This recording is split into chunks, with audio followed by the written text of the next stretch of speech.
बच्चन बाबूजी महाराज भाग तीसरा बच्चन नंबर 20। आगरा 14 मई सन 1938। दुनिया के कायदे के मुआफिक अच्छा बर्ताव करना या रस्मी पूजा पाठ, तीर्थ व्रत, परोपकार वगैरह करना परमार्थ नहीं। दुनिया में आग लगाकर जब इस तरह दीन और गरजमंद होगा जैसे भिखारी, तब परमार्थ बनेगा और दया आवेगी। दुनिया के कायदे के मुआफिक यहाँ अच्छा बर्ताव करना इस बात का सबूत नहीं है कि इसकी सूरत ऊंचे देश की है। आमतौर पर लोगों में हैवानी और शैतानी खवास भरे होते हैं। ऐसे लोग भी बहुत हैं जो यहाँ की रीति के अनुसार सब काम अच्छे तौर से करते हैं। जाहिर है किसी को नुकसान नहीं पहुंचाते, अपने कुटुंबियों व यार दोस्त आशना सबकी सेवा करते हैं। दफ्तर वालों और मिलने जुलने वालों सबके साथ अच्छा बर्ताव करते हैं। किसी की हक तलफी नहीं करते और दुनिया में सब कोई उनको कहते हैं कि बड़े भले आदमी हैं। अपने घाट का कुछ परमार्थ भी कर लेते हैं। मसलन देवी देवता दुर्गा भवानी वगैरह जो उनका इष्ट होता है उसकी पूजा वगैरह भी करते हैं, जाप भी करते हैं और गोमुखी में हाथ डाले घंटे 2 घंटे बैठे भी रहते हैं। या रस्मी परमार्थ की कार्रवाई अपने खानदान के कायदों के मुआफिक बरत लेते हैं, मगर उन्होंने यह देश नहीं छोड़ा है और न छोड़ने का जतन करते हैं और न उसकी तलाश करते हैं। सुर्ख तो उनकी इसी देश में मुंजमद है। इस देश में और इस देश के वासियों में जो मोह और बंधन है उसकी वजह से ये काम करते हैं। अपने अपने घाट की अलग अलग नीति और रीति है। कुत्ता भी अपने घाट की नीति के अनुसार वफादार होता है, अपने आका की सेवा व हिफाजत करता और बड़ा नेक होता है। और जानवर जैसे गाय घोड़ा वगैरह सब अपने अपने घाट की नीति के अनुसार अच्छा और भला बर्ताव कर लेते हैं, मगर इससे जानवर का घाट तो नहीं बदल जाता, वो इंसान तो नहीं हो जाता। इंसान इंसान ही है और जानवर जानवर ही है। इसी तरह से अगर कोई शख्स दुनिया में अपना व्यवहार दुरुस्ती के साथ रखता है, यानी झूठ नहीं बोलता, चोरी नहीं करता, आमतौर पर सुख पहुंचाता है, शुभ काम करता है और यहाँ की सब साझी सजाए हुए रखता है, तो इससे ये नतीजा निकालना कतई गलत है कि वो शख्स परमार्थी है और उसको नजात हासिल हो गई और उसका उद्धार हो गया या उसके उद्धार का रास्ता खुल गया। इससे ये मतलब भी नहीं है कि झूठ, चोरी, दगाबाजी और पाप कर्म परमार्थ कमाने के लिए छोड़ने की जरूरत न होगी। ये नतीजा निकालना नादानी है। कहने का जो मुद्दा है उसको समझना चाहिए। फूलों की साझी बड़ी सुहावनी मालूम होती है और बहुत अच्छी खुशबू आती है, मगर वो साझी कितनी देर की है? आध घंटे बाद फूल मुरझा जावेंगे और कुछ भी नहीं रहेगा। इसी तरह अगर घाट नहीं बदला और इसी देश के मोह और बंधन में जकड़ा और पकड़ा रहा और सुर्त यहीं मुंजमद रही, तो चाहे अभी वे लोग बेगुनाह और पुण्यात्मा समझे जाते हों, उनका कोई एतबार नहीं। थोड़े दिनों का लाड़ है, इस देश में रहना ही पाप है। इस घाट से जो धार निकलती है उसका रुख नीचे की जानिब है और अधोगति में ले जाने वाली है। जब माया का चक्कर चलेगा और एक न एक दिन वो जरूर आवेगा, तब सब चीजें गायब हो जाएंगी और अधोगति में ले जाने वाले नाकिस काम करने लगेगा। इसलिए इस बात की कोई महिमा नहीं है कि फलां शख्स का बर्ताव और व्यवहार बड़ा दुरुस्त है। यहाँ की नीति और रीति के अनुसार ठीक है, परमार्थ कोई और ही चीज है। सत्य परमार्थ के हिसाब से तो एक मानी में ये कम बख्ती है। जिन लोगों की कार्रवाई ऊट पटांग और एड़ी बेड़ी है, वे लोग समझाए तो जा सकते हैं और वो समझ भी सकते हैं, क्योंकि वे जानते हैं कि हमारी कार्रवाई ठीक नहीं। उनको सत्य परमार्थ की बात बताई जावे तो मान सकते हैं। बरक्स इसके जो अपने को बेगुनाह ख्याल करते हैं और समझते हैं कि हम जो कर रहे हैं वो ठीक है, वे लोग किसी तरह नहीं समझ सकते। उनकी सूरत यहाँ जम गई है और जमकर जकड़ गई है। जब तक पकड़ तकड़ और हलचल न हो, उनकी जकड़ और पकड़ किसी तरह से ढीली नहीं हो सकती।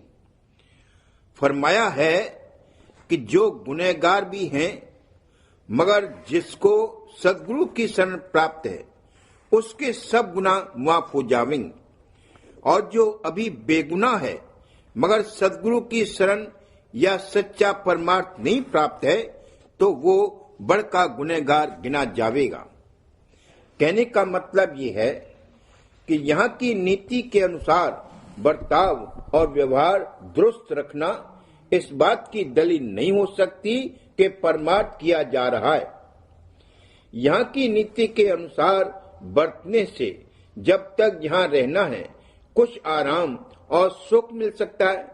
और यहाँ की नीति में तो ये भी है कि सुबह से सट्टा करना शुरू किया और शाम तक 10 लाख रुपए कमा लिए तो कुछ बुरा नहीं समझा जाता, बल्कि दुनिया में बड़ी तारीफ होती है। उन लोगों का कहना है कि सबने सौदा किया, हमने भी किया, हमारा भाव फल गया, हमको फायदा हुआ। इसमें कोई बेईमानी और धोखेबाजी नहीं। उनका ये कहना तो ठीक है, मगर इतना विचारना चाहिए कि तुम्हारे पास रुपयों का अंबाल लग गया तो दूसरों का जरूर नुकसान हुआ होगा। अगर दूसरों का नुकसान न हो तो इतना रुपया कैसे आ सकता है। कई लोगों का हाल सुनने में आता है कि सिर्फ एक लोटा लेकर आए थे, मगर धन कमाने की जोगनी सिद्ध थी। घंटे 2 घंटे कोठी में आते थे और अपने गुमास्तों को हुक्म दे जाते थे कि फला चीज खरीदो, फला चीज बेचो, यह करो वो करो, और शाम तक हजारों लाखों रुपए कमा लेते थे। सारा बाजार उनके हाथ में था। दुनिया में उनकी बड़ी तारीफ थी। सरकार भी उनकी पूछ करती थी। मगर इससे क्या होता है? 10 लाख रुपया कमाया और लाख रुपया दान कर दिया तो क्या वो धन पवित्र हो गया? दुनिया में चाहे वो दानवीर और धर्मवीर और बड़े पुण्यात्मा कहला लें, मगर वे महापापात्मा हैं। धन इकट्ठा करके क्या करेंगे? कभी चलकर इस जन्म में या आगे बेलगाम भोग विलास में बरतेंगी और उसका नतीजा ये होगा कि नरकगामी होंगे। कोई लोग कहते हैं कि हम आज कोई चीज खरीदते हैं, कल बेचते हैं और जो मुनाफा मिलता है वो लेते हैं। किसी को धोखा नहीं देते, कोई बेईमानी नहीं करते। बेशक इस मानी में कोई बेईमानी और धोखेबाजी नहीं है, मगर किसी चीज का कुल बाजार और भाव अपने हाथ में ले लेना और अपने मनमाने भाव पर उस चीज को बेचना बेईमानी में ही दाखिल है। बड़े बड़े व्यापारियों का यह हाल है कि कुल व्यापार उनके हाथ में है, जो चाहें सो भाव निकालते हैं और ऐसा भाव निकालते हैं कि सब मुनाफा खिंचकर उनके पास चला आवे और कोई दूसरा आदमी उसी चीज में व्यापार करे तो उसको नुकसान ही हो। ये सब बेईमानी में दाखिल है। कहने का मतलब यह है कि बहुत रुपया बिना ऐसे कर्मों के जो दंडदायक हों कभी इकट्ठा नहीं हो सकता। परमार्थी के लिए तो ये हुक्म है कि कुव्वते बाजू से पैदा करके खावे।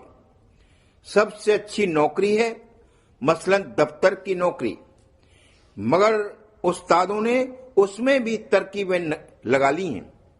खैर, उनको जाने दो। मेहनत और नेक नियति की कमाई पवित्र है।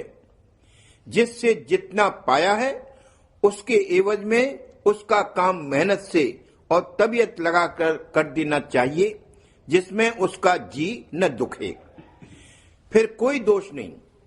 इसके बाद खेती है, फिर वाणिज्य वगैरह। जिसके पास एक पैसा है उसको भी उसमें बंधन है, और जिसके पास करोड़ रुपया है उसको भी उसमें बंधन है। और लंगोट लगाकर घर बार छोड़कर निकल जाने से भी कोई बंधन नहीं टूट जाते, बल्कि मुफ्त में खाना कपड़ा हासिल करके मस्त होकर पड़े रहते हैं, जो और भी ज्यादा खराबी का बायस है। अपने को बंधनों से मुक्त करने के लिए उनमें आग लगानी पड़ेगी। बिना आग लगे हुए वे इस घाट से नहीं छूट सकते। उनके बंधन ही ईंधन और आग का सामान हैं। अभी चाहे जिस कदर वे दुरुस्ती से बरत लें, जब बंधन कटने का वक्त आवेगा तब बड़ी तखड़ पकड़ होगी और हलचल मचेगी।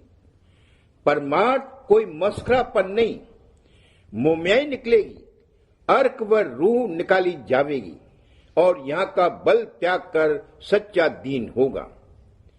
मुंह के कहने से काज नहीं होगा कि हम तो दीन अधीन हैं, हमारे तो आप ही हैं, आपके सिवा हमारे कौन है, और ये आपके सिवा हमारे कौन है, और ये है और वो है। ये दीनता दूसरी किस्म की है। यह तन मन और धन के भोग विलास और हरक के लिए दीन होता है और डरता है कि कहीं हमारा नुकसान न हो जावे। परमार्थ के लिए मालिक के आगे दीन हो तब परमार्थ और दीनता है। जैसे कुत्ता डंडे खाता है मगर रोटी के टुकड़े के लिए दरवाजा नहीं छोड़ता, बार बार द्वार पर आता है। भिखारी आहार के लिए गाली और डांट फटकार सब कुछ सहता है। उसी तरह से जब ये मालिक के आगे परमार्थ के लिए गरजमंद और मोहताज होगा और कुत्ते व भिखारी की वृत्ति से दीन होगा, तब मालिक की दया आवेगी। अगर ये वृत्ति नहीं आई है और घाट नहीं बदला है तो दया तो आवेगी, मगर घाट के अनुसार। जिस घाट पर बैठा है उस घाट पर आते आते जो दया का रूप है उसी रूप में दया आवेगी, प्रकट रूप में दया नहीं आ सकती।